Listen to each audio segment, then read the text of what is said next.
Hello दोस्तों, स्वागत है आपका इस नए आज के एजुकेशन ब्लॉग के अंदर। और आज जो मैं बात करने जा रहा हूँ वो मैं बात करने जा रहा हूँ ईसीए की जो आप एजुकेशन क्रेडेंशियल असेसमेंट करवाते हैं। तो मेरे को बहुत सारे कमेंट थे कि कौन सी एजेंसी बेस्ट है, किस एजेंसी के साथ हम करवाएं। तो इसमें जो हम आज कवर करने जा रहे हैं वो तीन चार चीज़ें मैं बता दूं कि आपको मैं कवर करने जा रहा हूँ। तो सबसे पहले मैं बात करूंगा कि आपको किस एजेंसी के साथ जाना चाहिए, कौन कौन सी एजेंसी आपकी हैं जिन लोगों ने इंडिया से एजुकेशन की है या किसी और कंट्री से भी एजुकेशन की है। लाइक अगर आप कनाडा में जाना चाहते हो तो कनाडा को छोड़ के आपने कहीं से भी एजुकेशन की है तो आपको उसकी ट्रांसक्रिप्ट लेनी पड़ती है, कई लोगों को ये पता है। और उसके लिए हमें क्या करना पड़ता है, ईसीए करवाना पड़ता है, जो आपकी एजुकेशन है उसकी क्रेडेंशियल असेसमेंट करवानी पड़ती है। तो आज हम उसी के बारे में बात करने जा रहे हैं। तो आपके पास कौन कौन सी एजेंसी हैं, आज हम उसके बारे में बात करेंगे।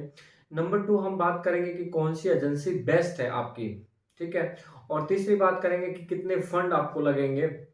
और जो लास्ट सबसे ज़्यादा इम्पोर्टेंट है वो ये है कि आप लेट्स सपोज कई लोगों ने बैचलर प्लस मास्टर की होती है तो किसी एजेंसी में उनको मास्टर की इक्विवेलेंसी नहीं मिल पाती, और किसी एजेंसी में उनको मास्टर की इक्विवेलेंसी मिल पाती है। तो इसमें हम डिफ्रेंशिएट करेंगे कि किस एजेंसी के अंदर उनको मास्टर की इक्विवेलेंसी मिलती है और किस में नहीं मिलती, ठीक है। तो बेस्ट कौन सी है, टाइम कितना लगेगा, इसका तो सारे हम बात करेंगे।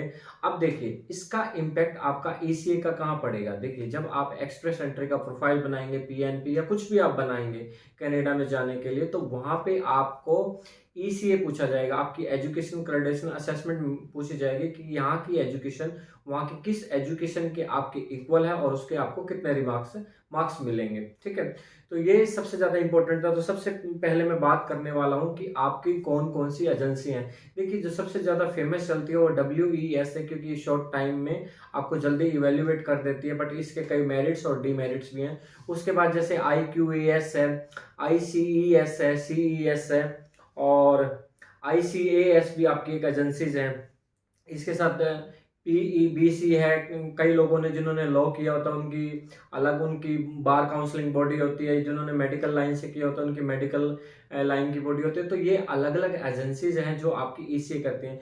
तो मोस्टली जो लोगों की वेस और आपकी IQS या ICS जो चलती है, हम उसी के बारे में मोस्टली आज बात करने लगे हैं। तो देखिए ये नंबर वन मैंने आपको बताया कि ये जो है हमारे पास कनाडा के अंदर ईसीए करवाने के लिए हमारे साथ एजेंसीज हैं, ठीक है। तो अब लोगों का क्वेश्चन ये आएगा कि इनमें से सबसे बेस्ट ईसीए के लिए कौन सी एजेंसी है। देखिए दोस्तों, अगर आप ये कहते हैं कि सबसे बेस्ट कौन सी है, तो बेस्ट आप ऐसे किसी को सिलेक्ट नहीं कर सकते। देखिए उसका मीनिंग क्या है बेस्ट समझने का। देखिए अगर आपने BCA, BCom, MCom किया हुआ है या किसी ने टेक्निकल कोर्सेज किए हैं तो उसके अकॉर्डिंग इसमें क्या है, लेट्स सपोज एक एग्जांपल लेते हैं वेस और IQS के अंदर। देखिए अगर आपने MBA किया हुआ है, IIM को छोड़ के अगर आपने MBA किया हुआ है तो वेस उसको आपकी मास्टर की इक्विवेलेंसी में नहीं देगी। बट अगर IQS के साथ हम MBA करने को जाएंगे तो वहां पे आपको वो MBA देंगी। तो इसमें भी डिवाइड रहेंगे, काफी स्टार लग जाते हैं एमबीए के अंदर भी। एमबीए दो तीन टाइप की होती है, और कई लोगों का PGDM डिप्लोमा भी होता है, कई लोगों का PGDCA भी होता है। तो इसमें बहुत सारी सब कैटेगरी है। उनके बेस के ऊपर जो आपको अच्छी इक्विवेलेंसी देगी, जो आपको आपकी मास्टर को मास्टर मानेगी, तो उसमें आपके मार्क्स भी बढ़ेंगे। तो ऑन द बेसिस हम ये कह सकते हैं कि वो एजेंसी हमारे लिए बेस्ट है, ठीक है। हम इस बिहाफ पे नहीं डिवाइड कर सिलेक्ट कर सकते कि बेस्ट अगर कम टाइम ले रही है और आपको वो मास्टर नहीं दे रही तो वो बेस्ट हो गई है, ठीक है, क्योंकि आपके वहां मार्क्स भी आपकी प्रोफाइल के ऊपर इम्पैक्ट डालेंगे, ठीक है। तो देखिए अब मैं यहाँ पे आपको क्लियर करता हूँ कि वेस कैसे बेस्ट है, IQS कैसे बेस्ट है, ठीक है, ICS कैसे बेस्ट है, ठीक है। तो मोस्ट प्रोबेबली अगर देखिए लोग क्या कहते हैं कि वेस के साथ जाइए, वेस के साथ जाइए। तो वेस क्या होता है, शॉर्ट टर्म में आपका जल्दी इवेल्युएट करके दे देती है, बट उसके कई मेरिट्स और डीमेरिट्स भी हैं। देखिए जिन लोगों ने ITI किया हुआ है, उसके बाद डिप्लोमा किया हुआ है, या उसके बाद आपने मास्टर डिग्री की हुई है like technical BTech MTech diploma या PhD इसी में की हो, तो आप वेस्ट के साथ जा सकते हैं और इसमें आपकी हायर डिग्री ही वो मांगेंगे, ठीक है। तो ये जो इक्विवेलेंसी है, अगर आप टेक्निकल कोर्स में जाएंगे तो आपका क्या होगा, टेक्निकल में ये आपको उतनी ही ईयर की इक्विवेलेंसी प्रोवाइड करेंगे जितने में आपकी इंडिया की एजुकेशन है। लेट्स सपोज एग्जांपल, जैसे अगर आपने बीटेक किया हुआ है तो आपको वो 4 साल की इक्विवेलेंसी देंगे, अगर आपने एमटेक किया हुआ तो वो 4 साल की इक्विवेलेंसी देंगे। अब एग्जांपल के लिए आप ले लिए आपने बीटेक किया हुआ है प्लस एमबीए किया हुआ है, तो यहाँ पे आपका वो डिफरेंशिएट प्रॉब्लम आ जाएगी।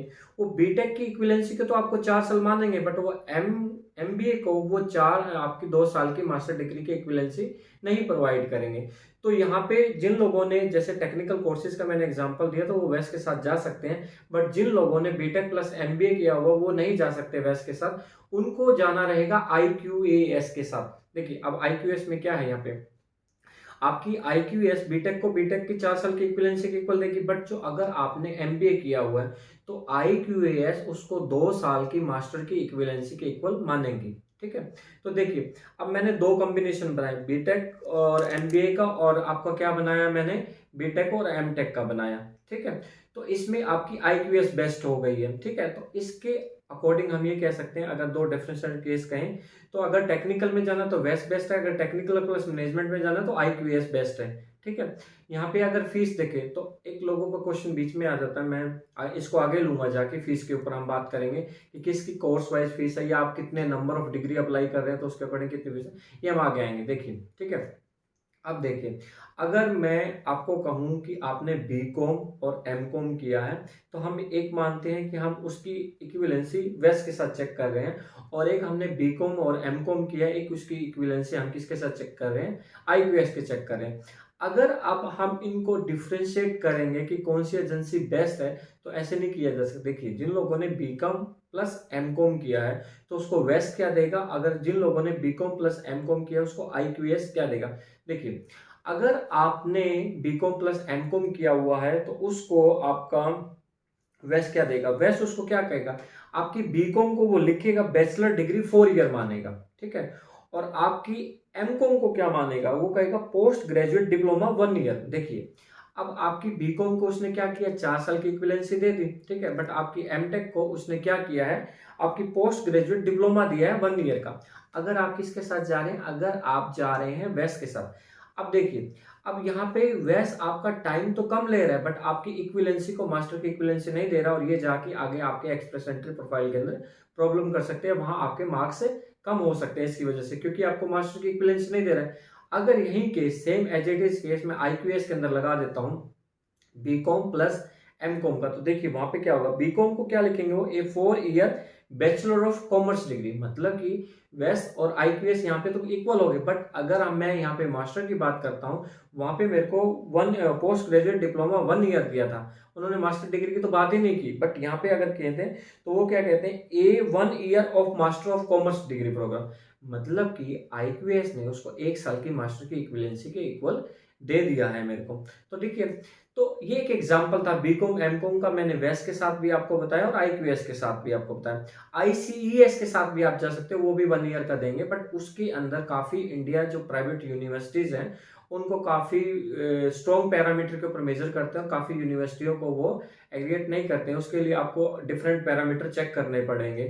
ठीक है, तो उसके साथ साथ आप नहीं कर पाते, आपके पास इतना टाइम नहीं है, तो आप क्या कर सकते हैं, इजिली आईक्यूएस के साथ जा सकते हैं। ठीक है, अब ऐसे ही एग्जाम्पल बहुत सारे हैं दोस्तों, जैसे आपने बीएससी किया हुआ, फिर उसके बाद एमएससी किया हुआ है, बीकॉम एमकॉम का मैंने एग्जाम्पल दे दिया, बीसीए एमसीए किया हुआ है। ठीक है, बीसीए एमबीए किया हुआ है, बीबीए एमबीए किया हुआ है।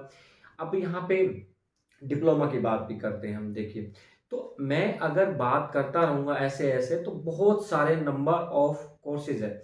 एक सबसे बड़ा लोगों के अंदर और रहता है, कई लोग पीजीडीसीए करते हैं। ठीक है, और कई लोग क्या करते हैं, पीजीडीएम करते हैं। इसमें एक पोस्ट ग्रेजुएट डिप्लोमा प्रोग्राम है, एक पोस्ट ग्रेजुएट डिप्लोमा प्रोग्राम बोला मैंने, और एक पोस्ट ग्रेजुएट है। ठीक है, like PGDM post graduate diploma program हो गया, पीजीडीसीए हो गया। ठीक है, तो इन दोनों में आपको डिफरेंस पता होगा। देखिए जो लोग इंडिया से एमबीए करते हैं, अगर हाँ मैं आपको बताना भूल गया, अगर जिन लोगों ने एमबीए आईआईएम से किया हुआ है, ध्यान से सुनना मेरी बात, जिन लोगों ने एमबीए आईआईएम से किया हुआ तो वो इजिली है, वो कोई भी आपने किया हुआ है तो आप डायरेक्टली वैस के साथ जा सकते हैं। ठीक है, अब मैंने बताया था पीजीडीएम, तो ये क्या होता है कि इंडिया के अंदर पीजीडीएम होता है।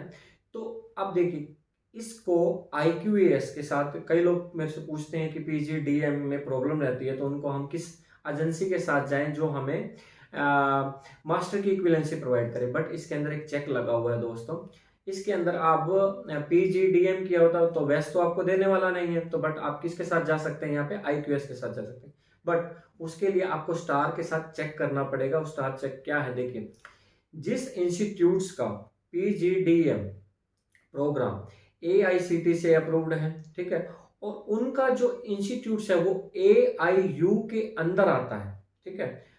मैं ध्यान से कुछ सुनना, जिन यूनिवर्सिटियों का या जिस जो भी हैं जो आपके मैनेजमेंट के कॉलेज रहे हैं वो एआईयू के अंडर में आते हैं, तो आपका पीजीडीएम अगर उन्होंने आपकी डिग्री के ऊपर मेंशन किया कि 2 ईयर का प्रोग्राम था फुल कंप्लीटली, क्योंकि ये 6 मंथ से 2 ईयर बताया जाता है, अगर वो प्रोग्राम 2 ईयर का है तो आपका नंबर 1 एक चेक लगेगा, एआईसीटी से अप्रूव्ड है, ठीक है, और वो एआईयू के अंडर में आता है, ठीक है, तो ही आईक्यूएएस उसको पीजीडीएम को आपके एमबीए की इक्विवेलेंसी में मानेगा।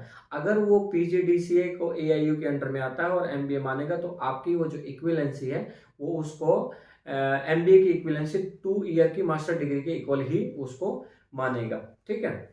अब बात करते हैं, कई लोगों ने बीसीए एमएससी आईटी किया होता है या एमएससी की केमिस्ट्री किया होता है, ये बहुत सारे प्रोग्राम है जो एमएससी के अंदर में आते हैं, और आपका जो भी पीछे से प्रोग्राम चलता आ रहा है उसको आईक्यूएस क्या देगा और वेस्ट क्या देगा। देखिए दोस्तों, जो टेक्निकल कोर्सेज को छोड़ के आईक्यूएस उनको मोस्टली डिग्रियों को मास्टर कंसीडर नहीं करता है, सॉरी वेस्ट कंसीडर नहीं करता है। बट अगर आप आईक्यूएस के साथ जा रहे हैं, जैसे आपने बीसीए और एमएससी आईटी किया हुआ है, बीसीए या बीएससी एमएससी कुछ किया, तो आपके यहाँ बीसीए को वो 4 ईयर के, मैं आपको एक एग्जांपल भी देना चाहता हूँ यहाँ पे। हाँ, तो मैं यहाँ बीएससी की बात कर रहा था, एमएससी की बात कर रहा था, बीसीए एमएससी की बात कर रहा था, तो वो आपकी बीसीए जो 3 साल का जो भी आपका प्रोग्राम है उसको वो 3 साल की या 4 साल की बैचलर डिग्री की इक्विवेलेंसी मानेगा, और जो वो आपका मास्टर का प्रोग्राम है जैसे आपका एमएससी आईटी किया हुआ है तो वो उसको एमएससी आईटी को 1 ईयर मास्टर प्रोग्राम की इक्विवेलेंसी दे देगा। इसमें आईसीईएस भी दे देता है, फिर अगेन उसके चेक लगे हुए हैं कॉलेज और यूनिवर्सिटी के ऊपर, तो वो आपको जाके चेक करने पड़ेंगे। अब बात आती है पीएचडी प्रोग्राम की। देखिए इनके इम्पैक्ट कहाँ पड़ रहे हैं, इनका डिटेल में जानना बहुत ज़्यादा जरूरी है अगर आप एक्सप्रेस एंट्री का या प्रोफाइल लगा रहे हैं, कुछ लगा रहे हैं। देखिए अब यहाँ पे जिन लोगों ने पीएचडी की हुई है वो ध्यान से सुनना थोड़ा सा। पीएचडी के अंदर 2-3 चीजें, अब देखिए किसी भी इंस्टीट्यूट के साथ आप जब पढ़ते हैं तो वो ये लिखते हैं कि अपनी हायर डिग्री भेजें। हाँ, अगर आपने पीएचडी की है तो आप भेज सकते हैं, बट इसमें ध्यान रखना कई लोगों की पीएचडी के अंदर वो कोर्स वर्क तो करते हैं पर उनके पास कोई सर्टिफिकेट्स नहीं होता। अब जिन लोगों ने 6 मंथ का कोर्स वर्क किया हुआ है अपनी पीएचडी डिग्री के अंदर, अगर उन लोगों का कोर्स वर्क उनके साथ है तो वो आपकी पीएचडी को पीएचडी की इक्विवेलेंसी ही मानेगा। जिन लोगों के पास कोर्स वर्क नहीं है उनकी वो पीएचडी को पीएचडी में वो कम इक्विवेलेंसी देगा। तो ये आप 100% श्योर करें, जब आप अपनी पीएचडी की इवेल्युएशन करवा रहे हैं, आप हायर डिग्री ही भेज रहे हैं, तो आप कोर्स वर्क के साथ उसको भेजें। फिर इसके अंदर और स्टार लग जाते हैं, आगे आगे डिफरेंट टू डिफरेंट केस भी मैटर करते हैं कई बार, ठीक है। तो इस तरह ही है। अब इनका इम्पैक्ट कहाँ पड़ता है, देखिए बहुत सारे प्रोग्राम में मैंने आपको पहले भी बताया, तो ऐसे ऐसे करते हैं। मैंने आपको थोड़े थोड़े एग्जांपल देने की कोशिश की है जो आपको क्लियर हो सकेंगे। मैं इसका इम्पैक्ट बताता हूँ। इसका इम्पैक्ट सबसे ज़्यादा आपको मैंने जैसे ही स्टार्टिंग में बताया था, आपका एक्सप्रेस एंट्री में जब अपना अपना प्रोफाइल बनाते हो, आप इंग्लिश का कोई भी आप टेस्ट दे देते हो, जैसे आईएलटीएस एक एग्जाम्पल है जो सबसे ज़्यादा पॉपुलर है, ठीक है। फ्रेंच टेस्ट भी है इसके अंदर, वो अलग से आपके पॉइंट देता है। अगर देखिए आप ना आईएलटीएस का टेस्ट दे रही है और आपने ईसीए करवा लिया, तो आप अपना एक्सप्रेस एंट्री का प्रोफाइल चेक कर सकते हैं। सीआर स्कोर भी आप यहाँ पे जाके चेक कर सकते हैं, और अपनी इक्विवेलेंसी को जब आप वहाँ चेक कर रहे होते हैं या एक्सप्रेस एंट्री का प्रोफाइल बना रहे होते हैं, तो वो आपको पूछता है कि आपका ये डिप्लोमा प्रोग्राम है, 1 और 2 बैचलर डिग्री हैं, मास्टर डिग्री हैं, पीएचडी की आपको इक्विवेलेंसी मिली है। तो जहाँ पे अगर वैस के साथ जिन लोगों को मास्टर की इक्विवेलेंसी नहीं मिली है तो उनके वहाँ पे पॉइंट पे बहुत ज़्यादा ही इम्पैक्ट पड़ता है। तो इसीलिए दोस्तों अगर आप ईसीए करवाने जा रहे हैं, जो मैंने एग्जाम्पल दिया आप उनको भी कंसिडर कर सकते हैं, तो आप ये 101% इंश्योर करें कि आपकी डिग्री के अंदर उसकी इक्विवेलेंसी के आपको ज़्यादा से ज़्यादा पॉइंट आपने मिल सके। तो होप सो मे बी ये आपको चीज़ें क्लियर होंगी और आपको पता लगा होगा कि आपने किस एजेंसी के साथ जाना है। आपको इसके बाद भी आप कमेंट बॉक्स में आप मेरे को कमेंट कर सकते हैं, अगर मैं कोशिश करूंगा आपके और आंसर देने की, अगर आपके इसके बाद भी कोई कॉम्बिनेशन बनता है, ठीक है। तो होप सो ये ब्लॉग आज आपको अच्छा लगा होगा, तो प्लीज़ अच्छा लगा हो तो इस चैनल को ज़रूर सब्सक्राइब करना और इसको लाइक शेयर एंड कमेंट करना, बिकॉज आपके सब्सक्रिप्शन से हमें एक मोटिवेशन मिलता है और आप शेयर करते हैं, व्यूज़ बढ़ते हैं, तो हमें भी एक मोटिवेशन होता है कि आपके लिए अच्छे से अच्छे ब्लॉग लाएं। थैंक यू दोस्तों। और इसके ऊपर मैं करंट अपडेट्स आपको देता रहूँगा। कोर्स टू कोर्स मैं आप सोच रहा हूँ कि आपके लिए एक अलग से वीडियो धीरे धीरे बना दूँ। कोर्स टू कोर्स जिन लोगों ने, जैसे मैंने बी.कॉम एम.कॉम का एग्जांपल दिया, अब कई लोगों ने यहाँ पे BBA एम.कॉम किया होता है या BBA MBA किया होता है, या बहुत सारे प्रोग्राम है, लॉ के प्रोग्राम है, BLLB है या LLB है, उसको कौन सी एजेंसी अच्छी इवेल्युएट करती है। तो होप सो मैं कमिंग वीडियोस इस पे डिफरेंट डिफरेंट करके भी लाऊंगा, तो इस चैनल को आप सब्सक्राइब कर लेना ताकि आप कोई भी नोटिफिकेशन मिस ना करें। तो प्लीज़ एक बार फिर लास्ट में इस चैनल को सब्सक्राइब करना। थैंक यू दोस्तों।